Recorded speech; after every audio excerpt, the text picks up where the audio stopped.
का सस्पेंस बना हुआ है। जी, और नंदीग्राम का सस्पेंस अगर बना रहता है अंत तक तो ये जबरदस्त होगा बीजेपी के लिए, क्योंकि बीजेपी भी इसे अलग पर्सपेक्टिव में देख रही है। इस बीच एक और बड़ी खबर, बंगाल में शुरुआती रुझानों में टीएमसी के बहुमत मिलने के बाद उत्तर प्रदेश के पूर्व मुख्यमंत्री की तस्वीर देखिए, उन्होंने शेयर की है। अखिलेश यादव ने ममता बनर्जी को बधाई दी है और ये तस्वीर शेयर की है। हमारे साथ अजीत, हमारे सहयोगी, जुड़ रहे हैं। अजीत, ऐसा लग रहा है कि टीएमसी की रुझानों में जीत दिख रही है तो विपक्ष पूरा ये समझ रहा है कि ये उनकी जीत है बीजेपी के खिलाफ, और शायद इसी वजह से अखिलेश ने शेयर की है तस्वीर। देखिए बिल्कुल प्रीति, जिस तरह विपक्ष उत्तर प्रदेश हो या पश्चिम बंगाल, अखिलेश यादव हमेशा बीजेपी की मुखालफत करते हैं हर एक मुद्दे पे। तो अखिलेश यादव को भी ये लगता है कि अगर ममता बनर्जी वहां चुनाव जीत रही है, उनकी सरकार बना रही, तो कहीं ना कहीं ममता के सहारे विपक्ष को एकजुट करने की कोशिश अखिलेश यादव की, और लगातार वो बीजेपी पर निशाना साध रहे हैं। और इसीलिए उन्होंने ये तस्वीर शेयर की है और एक मैसेज देने की कोशिश बीजेपी को की है कि अभी भी विपक्ष मजबूत है और वो जीत रहा है। जी अजीत, लेकिन जिस तरह से विपक्ष को एक करना बहुत आसान नहीं है, लेकिन ये बात सच है कि टीएमसी के जहां तक जो आंकड़े हैं वो तब्दील हुए, अगर बिल्कुल ट्रांसलेट हुए सीटों पर, तो एक बड़ी जीत की तरफ टीएमसी जाती हुई दिख रही है। बीजेपी के प्रवक्ता हमारे साथ मौजूद हैं और उनसे रिएक्शन लेना बनता है इस वक्त।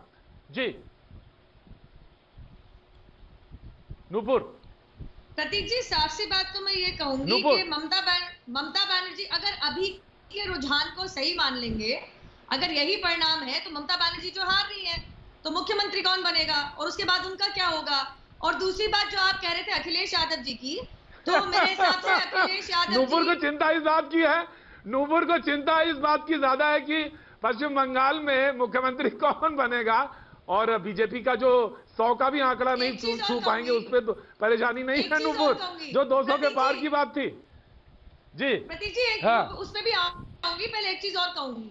जहां तक अखिलेश यादव जी की खुशी की बात है तो मैं कहूंगी शायद अखिलेश यादव जी कहीं इस चीज के लिए तो खुश नहीं हो रहे कि कहीं मेरे चुराए हुए टैप अब कोई रिप्लेस करने आ गया, क्योंकि अगर इन आंकड़ों को ही मान लिया जाए तो आप तो जानती हैं ये तो बहुत सहज ही है। जैसे उत्तर प्रदेश में क्या हुआ था, योगी आदित्यनाथ जब चीफ मिनिस्टर बने थे तो वो थोड़ी वहां से जीत के आए थे, वो तो सांसद थे। तो किस तरह से चीजें हो जाती है आसानी से जब बहुमत मिल जाता है, तो आप भी जानते हैं और हम सब जानते हैं, हमने बाकी राज्यों में भी देखा है। इधर उत्तर प्रदेश से बड़ी खबर आ रही है, अजीत सिंह दे रहे हैं खबर। उत्तर प्रदेश के मुख्यमंत्री योगी आदित्यनाथ ने सभी डीएम और एसपी को काउंटिंग वाली जगहों पर हर हाल में कोरोना नियमों का पालन कराने के निर्देश दिए हैं और साथ ही उन लोगों पर कार्रवाई भी करने की बात कही है जो कोरोना नियमों का पालन नहीं कर रहे हैं। और मौजूदा हालात में अजीत, ये बहुत जरूरी है, अगर एक्शन नहीं लिया गया तो हालात और ज्यादा बेकाबू हो सकते हैं।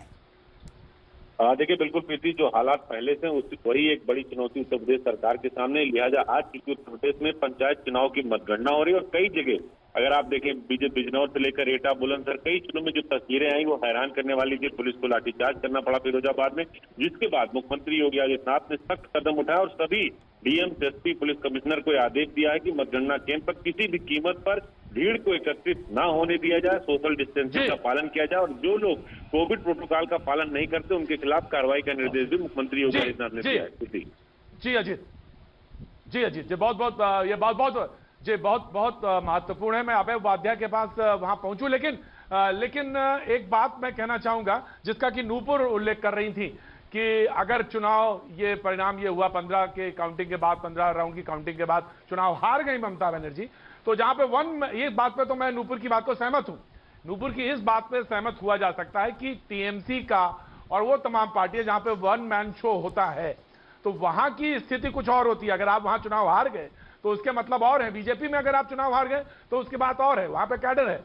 लेकिन अगर आप टीएमसी में चुनाव हार गए और दल आप टीएमसी जैसी पार्टी में, तो क्या स्थिति बनेगी और आपका प्रभाव क्षेत्र पर क्या बात होगी। आपको नूपुर में अपनी बात कंप्लीट करिए, फिर तौसीफ से इसका जवाब लेंगे। जी नूपुर प्रीति जी ने कहा कि आपको योगी आदित्यनाथ जी की बात करी। देखिए प्रीति जी, फर्क इतना है कि अब टीएमसी में बचा ही कौन है। प्रतीक जी ने बिल्कुल सही कहा।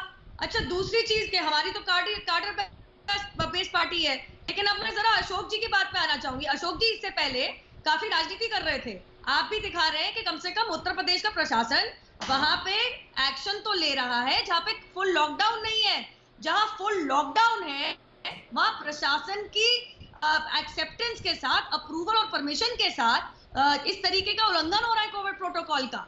कृपया करके राजनीति ना करिए। इलेक्शन कमीशन के ऑर्डर को लेटर एंड स्पिरिट पे फॉलो किया जा रहा है। असम के दृश्य नहीं दिखा रहे हैं कोई भी मीडिया हाउस वाले, लॉकडाउन के बावजूद जो चल रहा है सड़कों के ऊपर, और फिर भी प्रशासन कोई एक्शन नहीं ले रहा, और फिर बड़ी बड़ी बात करता है कोरोना वायरस के बारे में, जबकि आज के अखबार में आया है कि संक्रमण का दर बहुत बढ़ गया है। पहले वानखेड़े साहब जवाब देंगे, फिर तौसीफ भाई। पहले वानखेड़े साहब जवाब देंगे, let him reply. Ashok Wankhede साहब। और राजनीतिज्ञ नहीं हूं, राजनीति आपको करनी है, मुझे नहीं करनी है। मुझे तो विश्लेषण करना है। मैं ये कह रहा था आपको कि लाठीचार्ज हुआ, लाठीचार्ज किससे हुआ, लाठीचार्ज दुनिया जानते हैं इकट्ठा कैसे हुए, कांग्रेस के प्रति जो जुड़ाव है, आगे चिल्लाने से वो हट तो नहीं जाएगा। 1000 में कांग्रेस के प्रति झुकाव है, आपके विश्लेषण का भी जो कांग्रेस के प्रति झुकाव है, वो दुनिया जनता जनार्दन भली भांति जानती है। आप बोलिए ना तौसीफ जी को कि ममता बनर्जी क्यों नहीं ऑर्डर देती है, लाठीचार्ज करवा दे वो भी आज। बोलिए ना, करवा दीजिए लाठीचार्ज भी, बोलिए ना। मैं आपका विश्लेषण न्यूट्रल तब मानूंगी जब आप यहाँ पे तौसीफ जी से कहेंगे कि ममता दीदी इमीडिएटली ऑर्डर दे, आदेश दे कि लाठीचार्ज हो, क्योंकि वेस्ट बंगाल में अशोक जी बोलिए, अशोक जी नूपुर अशोक जी को बोले, अशोक जी को बोले। सबसे पहले मैंने कहा कि ये अटर फेल्योर है ममता बनर्जी के फ्रंट पे, ये टीएमसी का बहुत बड़ा फेल्योर है। आपने कहा, आपने कहा ये सबसे कहा, ये ऐसा नहीं कहा मैंने कि उनने अच्छा काम किया, ये तो उनका फेल्योर है ही।